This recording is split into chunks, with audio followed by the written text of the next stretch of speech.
যেহেতু কালিলৈ হয়তো কাতি বিহু অসমৰ প্ৰত্যেক ঘৰ অসমীয়া ঘৰত হয়তো কাতি বিহুৰ হয়তো তুলসী তলত হয়তো কি হ'ব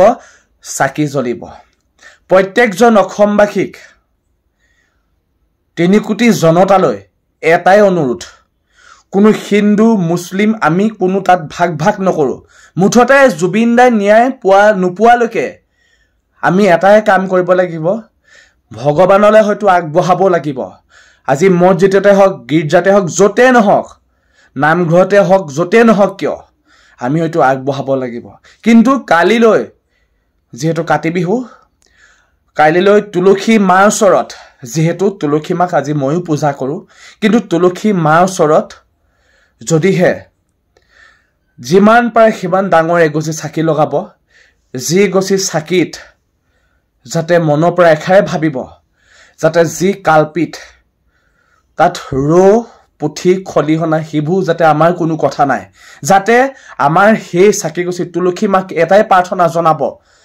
যাতে জুবিন দাক জুনে এনেকুৱাখিনি হত্যাই বা চক্ৰান্ত কৰি পেলানি মাৰিছে বা হত্যা কৰি নিচিনাকৈ তেওঁলোকক হয়তো ঠেলি দিছে মৃত্যু মুখলৈ যাতে তেওঁলোকক যাতে ভগৱানে অতি সোনকালে যাতে দেখাই দিয়ে অসমৰ ৰাইজৰ আগত যি অসমৰ ৰাইজে সেপ্টেম্বৰ মাহৰ 18-19 তাৰিখৰ পৰা আজি দিনটোলৈকে আজিৰ 17-18-19 তাৰিখ হ'ব গল যিমান কষ্ট ভুগি আছে যিসকলে গুলি খাইছে যিসকলে জুবিন দাৰ ন্যায় কাৰণে মাৰ খাইছে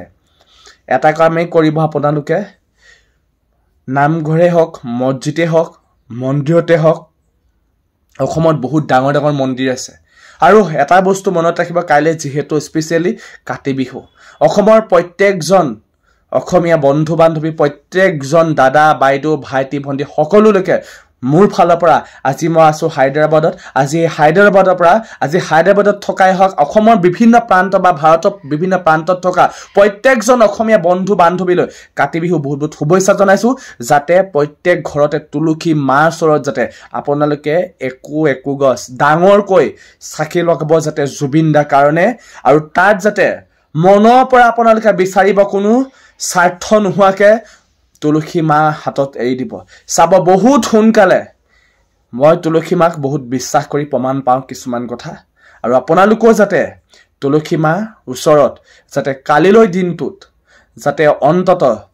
ভালদৰে এগছি চাকি লগায় আৰু সেই চাকি গছি যাতে আমাৰ জুবিন দাৰ নামত জ্বলি থাকিব লাগিব আৰু মোৰ যদি কথাবোৰ কোৱাত ক'বাত ভুল হৈছে আপোনালোকে মোক মাফ কৰি দিব আৰু আজিলৈ আহিছো নতুন এটা ভিডিঅ'ত লগ পোৱাৰ প্ৰতিশ্ৰুতিৰে ধন্যবাদ জয় অসম জয় জুবিন দা আৰু এটা সঁচা কথা কমেন্ট বক্সত এৰি নিদিব জাষ্টিস ফৰ জুবিন দা লিখিব আৰু যিমান পাৰে সিমান শ্বেয়াৰ কৰিবলৈ নাপাহৰিব ভিডিঅ'বোৰ যাতে জুবিন দাই ন্যায় নোপোৱালৈকে আমাৰ এই কণ্ঠৰুদ্ধ কোনো কৰিব নোৱাৰে এইটো সঁচা কথা আৰু আজিলৈ আহিছো ধন্যবাদ